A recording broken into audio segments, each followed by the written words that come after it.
I started selling my ex content online, and now I feel like I'm becoming someone I don't recognize anymore. At first, it felt harmless, just a way to make some extra money, maybe feel a little thrill. I told myself, it's just content. It's not a big deal. It was easy in the beginning. Post something, get paid, log off. No strings, no emotions, or at least that's what I thought. But things changed faster than I expected. The messages started coming in. At first, they were simple, compliments, small talk. Then they got more personal. A lot of the people who follow me aren't who I thought they'd be. Some of them have families, real lives, responsibilities, and for some reason, they choose to open up to me. They tell me things about their lives I never asked to hear, about their relationships, their regrets, their secrets. At first, it made me uncomfortable. I would read those messages and just sit there, staring at my screen, not knowing how to respond. I told myself I shouldn't be part of that I didn't sign up for this. But the messages kept coming, and slowly something changed in me. The same things that used to make me uncomfortable started to feel normal, and that's what scares me the most. I used to judge people who did this kind of work. I thought I knew exactly who they were. Now I'm slowly becoming one of them, and I don't even know how to feel about it anymore. It's like I'm living two completely different lives. On the outside, everything looks normal. I go about my day like anyone else. I smile, I talk, I pretend everything is fine. But behind the screen, it's different. It's quiet, it's intense, and sometimes it feels like I'm disappearing into it. I catch myself checking my phone more than I should, waiting for notifications, wondering who's going to message me next, and what they're going to say. And I hate that part of me, because I don't know if I'm doing this for the money anymore, or for something else I don't fully understand. And then, last night happened, something that completely messed with my head. I was sitting there,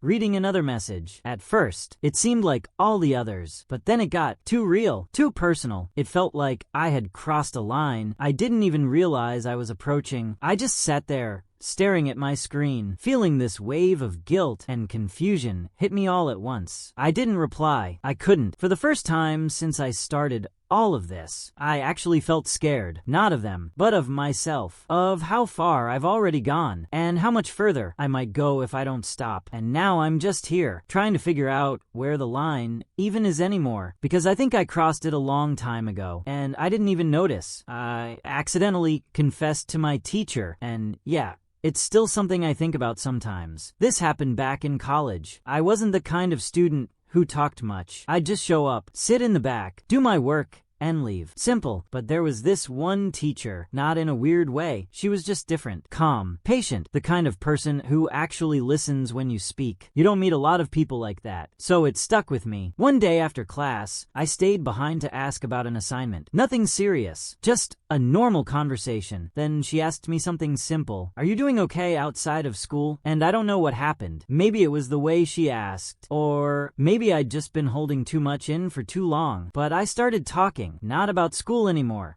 Just life, stress, things I usually kept to myself. And then I said it. I think I like you, not just as a teacher. The second the words left my mouth, I knew I messed up. Everything just went quiet. I couldn't even look at her. I was already thinking about how I'd disappear from that class forever. But she didn't react the way I expected. She stayed calm, and she said something like, "It's okay to have feelings, but you need to understand the boundaries here. No anger, no embarrassment, just understanding." I apologized, probably way too many times, and left as fast as I could. The next class, I almost didn't show up, but when I did, she acted completely normal. No weird looks, no calling me out, and somehow that made me respect her even more. Nothing ever happened after that. It just became one of those moments you carry with you, but sometimes I still think about it. How easy it is to say something you can't take back, and how much it matters. How someone chooses to handle it. Still one of the most awkward days of my life, though. I thought retirement would be quiet, but it turns out silence is the loudest thing I've ever faced. I retired from the military 2 years ago, thinking life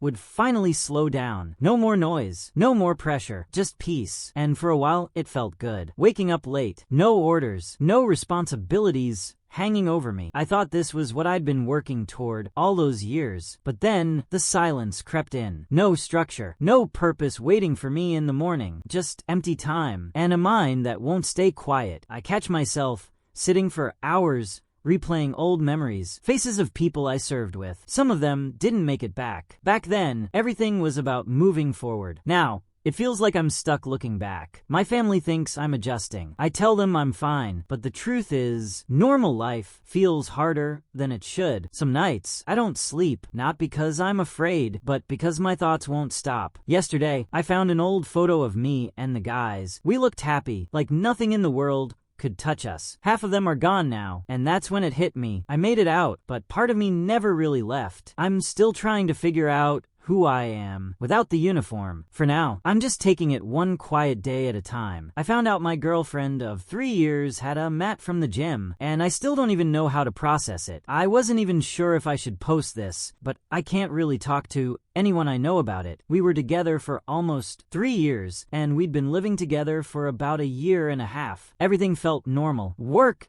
Netflix, cooking sometimes, arguing over small things like dishes. Nothing that made me think something was wrong. But about 2 months ago, things started to change. Nothing dramatic at first, just small things. She started keeping her phone with her all the time, even when she went to the bathroom. Before that, she'd leave it lying around without a second thought. Then came the late nights at work. At first, I didn't question it. Her job can get busy, but then it started happening 3, sometimes 4 times a week. And every time she got home, she'd go straight to the shower. No conversation, just distance. One night, we were watching something together, and she fell asleep on the couch. Her phone was on the table, and it kept lighting up. I wasn't planning to check it, but then I saw a name I didn't recognize, Matt from the gym, and the message preview said, "Miss you already." I just sat there, staring at the screen. I felt sick. After a few minutes, I opened the messages. I know I probably shouldn't have, but I needed to know. They'd been talking for weeks, flirting, planning to meet after her late shifts, sending pictures, nothing overly explicit, but it was obvious what was going on, and the part that hurt the most, seeing what she said about me. She told him I was nice, but boring. 2 days later, I asked her about him. She froze for a second, then said, "Just a guy from the gym." I told her I had seen the messages. She didn't even try to deny it. She just said she didn't know how to tell me. Apparently, they'd been seeing each other for about a month. So yeah, that's how a 3-year relationship ended. And honestly, it still doesn't feel real. I'm the younger son. My brother, the favorite, always has been. He got everything handed to him. New clothes, a car at 16, a full ride to college paid by our parents. Me, I started working at 15. I paid for my own stuff, sometimes even for food. I helped with bills too. And whenever I asked for help, they'd say, "We don't have money for that right now." But somehow, they always had money for him. By the time I was 18, I was working 2 jobs and saving up for college on my own. I thought maybe if I just worked harder, they'd finally notice. One night, I got home late. My dad was on the phone. I heard him say, "Yeah, just pull $500 from his account. He doesn't need to know." I froze in the hallway. They were stealing my money, the savings I had been building for years, and no one cared. That's when everything started to unravel. The next morning, I barely slept. Before work, I checked my bank account. It was worse than I thought. Dozens of small transfers over the past year. $40 here, $120 there, all labeled with things like family groceries or school costs. But I never saw any of that. They were draining my savings little by little. I sat in the break room at work, staring at my phone, my hands shaking. That money was supposed to be my future, college, freedom, and they were using it to fund his life. That night, I confronted my mom. She looked offended. "How dare you accuse us?" she snapped. "You live under our roof." Then my dad stepped in. "You should be grateful. We've done everything for you." My brother sat on the couch, silent. He looked guilty but said nothing. They all turned on me, like I was the villain. After that night, everything changed. I started keeping records, screenshots of withdrawals, timestamps, even voice memos. I stopped giving them money. My mom noticed right away. "Why didn't you pay the electric bill?" "Because I'm not your ATM anymore." The tension in the house became unbearable. I'd come home and hear whispers. My dad slammed doors. My mom cried loud enough for me to hear. Guilt, manipulation, constant, but I stayed quiet. I was planning. They started leaving bills on my bed, water, rent, groceries. No explanation, just red due dates and my name scribbled at the top. I didn't pay a single one. A week later, my phone line was shut off. I was still on their plan. They cut it, then blamed me for for not being responsible. One day, I came home early and heard them talking with my brother. They're not giving us money anymore. My brother said he's always been selfish. That broke me. That night, I packed a bag. Silently, no goodbye,